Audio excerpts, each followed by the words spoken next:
Hello everyone, आज मैं आप लोगों के लिए लेके आई हूँ एक नई वीडियो।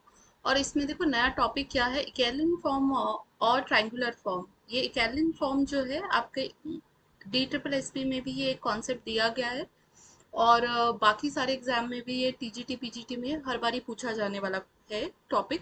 देखो, इसको मैं आपको कोई डेफिनेशन नहीं बताने वाली, वो आपके पास बहुत सारी बुक्स होंगी, उनसे आप पढ़ सकते हो। मैं सिंपल आपको एक क्वेश्चन के फॉर्म में इसको पूरा कंप्लीट आपको बताती हूँ कि केलिन फॉर्म या ट्रायंगुलर फॉर्म आखिर होती क्या है। ये रैंक को निकालने के लिए हेल्पफुल होती है ये फॉर्म। उससे आसानी से हम रैंक निकाल सकते हैं। ये एक मेथड है रैंक निकालने का। रैंक निकालने के और भी काफ़ी सारे मेथड है, पर उनमें से एक मेथड इकेलिन फॉर्म भी है। ठीक है, इस फॉर्म में क्या होता है कि सबसे पहले आपको एक मैट्रिक्स दिया हुआ है। इसी मैट्रिक्स को मैं दोबारा नोट कर देती हूँ। ये आपके पास 4 2 1 3 6 3 4 7 2 1 0 1। ठीक है, अब वो कह रहे हैं इसको इकेलिन फॉर्म में कन्वर्ट करो। वैसे तो उन्होंने सिंपल सा कहा है कि इसको रैंक निकालो, पर मैं इकेलिन फॉर्म से इसकी रैंक निकालूंगी। तो ऐसी कंडीशन में सबसे पहले ये क्या कहता है कि इसकी जो ये फर्स्ट जो ये डिजिट है ना, इसमें आपको क्या करना है। एक तो जीरोस, जीरोस जिसमें वो रोज निकालनी जिसके सारे एलिमेंट जीरो हैं, और जो नॉन जीरो रोज होंगी ना, उसकी भी पहली एंट्री आपकी वन होनी चाहिए। तो हमारा काम क्या है कि हर एक रो का पहले एलिमेंट को वन बना दो। देखो, अगर वन पर बन पा रहा है तो देखो इसको वन बनाते हैं। इसको वन बनाने के लिए मुझे क्या करना पड़ेगा, मुझे इसमें एक ऑपरेशन लगाना पड़ेगा। रो वन में कन्वर्ट चेंजेस चाह रही हूँ मैं, तो रो वन में मुझे क्या चाहिए, रो वन में मैं क्या करूंगी, डिवाइडेड बाय 4 कर दूंगी। आप करके देखो चेंज। तो ये कितना बनेगा आपके पास, ये बनेगा 1 1/2, ये बन जाएगा, सॉरी, हाँ 1/2, 1/4 और 3/4। डिवाइड कर लिया आपने, और जो रिमेनिंग है वो एज इट इज रहेंगे। थोड़ा बड़ा ड्रॉ कर देते हैं। ये 6 3 4 7 हो गया। ठीक है, 2 1 0 1। अब देखो, मैं दो ऑपरेशन एक साथ लगाना चाह रही हूँ, क्योंकि अब मैं क्या करूंगी, वन के नीचे जीरो जीरो बनना चाहिए। बनेगा तो ठीक, नहीं बनेगा तो वो नॉन जीरो में कन्वर्ट हो जाएगा। ठीक है, तो मैं क्या करूंगी, इस वाली R2 में चेंजेस चाह रही हूँ। तो R2 में क्या चेंज चाह रही हूँ मैं, R2 माइनस का 6R1। ठीक है, पहली कंडीशन। दूसरा, मैं R3 में चेंज चाह रही हूँ कि R3 माइनस का R1 टॉइस ऑफ R1।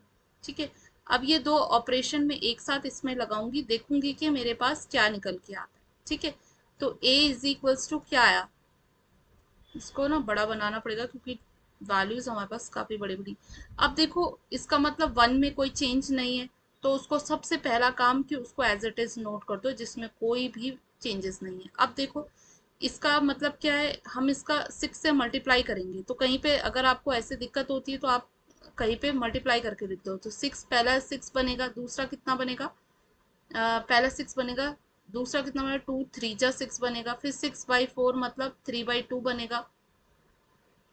ठीक है, फिर 6 ये बनेगा हमारे पास कितना, अगेन 6 × 3/4। 2 3 जा 6 एंड 2 2 जा 4 मतलब 9/2 बनेगा। ठीक है, अब हमारे पास क्या आ गया, ये 9/2 ये आ गया। आपको इसको सेकंड में से सब्ट्रैक्ट करना है, इसी वाले को आपको सेकंड में से सब्ट्रैक्ट करना है। तो अब करो सेकंड में से सब्ट्रैक्ट।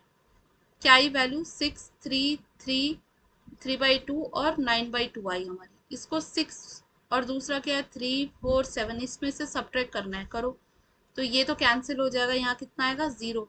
ये 3 से 3 भी कैंसिल हो रहा है, यहाँ कितना आ रहा है, जीरो। अब 4 में से ये सब्ट्रैक्ट करो, 4 - 3/2 करो, तो 8 में से 3 गया, कितना होगा, 5, 5/2 हो जाएगा। राइट, दूसरा आपके पास 7 -9/2 है, तो मतलब 14 माइनस का 9/2 होगा। अब 14 में से 9 गया, कितना होता है, 5 ही होता है। तो ये भी कितना आ रहा है, 5/2। ये भी कितना आ रहा है, 5/2 आ रहा है। अब इसमें देखो फिर से लास्ट वाले में अगेन वही करो, टॉइस। सबसे पहली वाली में 2 से मल्टीप्लाई कर दो, तो 2, फिर आ रहा है 1, फिर आ रहा है 1/2, फिर आ रहा है कितना, 3/2। इसको सब्ट्रैक्ट करना है 2 1 0 1 से। तो अब देखो, सब्ट्रैक्ट करोगे तो ये कैंसिल, कितना आ रहा है, 0 0। इसमें से इसको कैंसिल करो तो कितना आएगा, ये 1/2 आएगा। ठीक है, माइनस कर रहे हैं। और इसमें से ये सब्ट्रैक्ट करो तो वो भी माइनस का 1/2 आएगा। आया, अब हम क्या करें, इसको और थोड़ा और सॉल्व कर सकते हैं, जितना हो रहा है उतना कर देते हैं, ठीक है। मैं क्या कर रही हूँ, इसमें और इस दोनों में R2 रो R2 में मैं 2/5 से मल्टीप्लाई कर रही हूँ, है ना। और R3 में भी मैं ऐसी कुछ करूंगी, R3 में मैं 2 से मल्टीप्लाई कर रही हूँ। फिर से चेंज हो रहा है, तो देखो क्या बन रहा है। अब ये जो बन रहा है ना, 1/2, 1/4, 3/4 बनेगा। और ये 0 0 1 1 0 0 -1 बनेगा, ठीक है। तो तो देखेंगे आपकी इसकी जो ए की वैल्यू है वो ये आ गई, ठीक है। अब इसमें नेक्स्ट हम स्टेप क्या कर सकते हैं, अगेन मुझे चेंजेस करना होगा, तो मैं R3 में चेंज करना चाह रही हूँ, R3 प्लस R2 कर दूँ। तो अगर मैं करूंगी तो कितना आएगा, 1/2 आएगा, 1/4 आएगा, 3/4 आएगा, 0 0 1 1, और लास्ट में कितना आएगा, लास्ट में आएगा 0 0 0 0 आ जाएगा, ठीक है। तो अब आप देख रहे हो एक पूरी की पूरी रो हमारे पास क्या बन गई, जीरो बन गई है, ठीक है। और दो हमारे पास नॉन जीरो रोज बन गई है। तो जब दो नॉन जीरो रोज बनेंगी, आप इसके बाद कोई भी ऑपरेशन लगाएंगे, दोनों ही रो में कोई भी इफेक्ट नहीं पड़ेगा, जीरो नहीं बनेंगे। तो ऐसी कंडीशन में, और जो नॉन जीरो रोज होती है इकेलन फॉर्म में, क्या होता है, फर्स्ट एंट्री वन होना बहुत जरूरी है, ठीक है।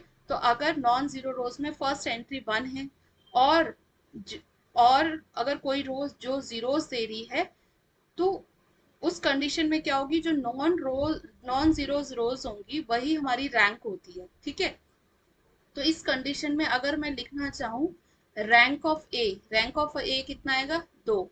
दो मीन्स दो नॉन जीरो रोज है, जीरोज वालों को हम काउंट ही नहीं करते हैं, ठीक है। और नॉन जीरोज में भी पहली एंट्री क्या होनी चाहिए, वन होनी चाहिए। अगर आपने किसी मैट्रिक्स को इस फॉर्म में कन्वर्ट कर दिया, तो वही इसकी कैलिन फॉर्म होती है, और इसके अकॉर्डिंग हम रैंक बहुत, देखो हमने आखिरी में रैंक बहुत आसानी से निकाल दी, नॉन जीरो रोज काउंट की और हमारा रैंक निकल के आ गया, ठीक है। तो ये टॉपिक कंप्लीट हुआ, थैंक यू सो मच।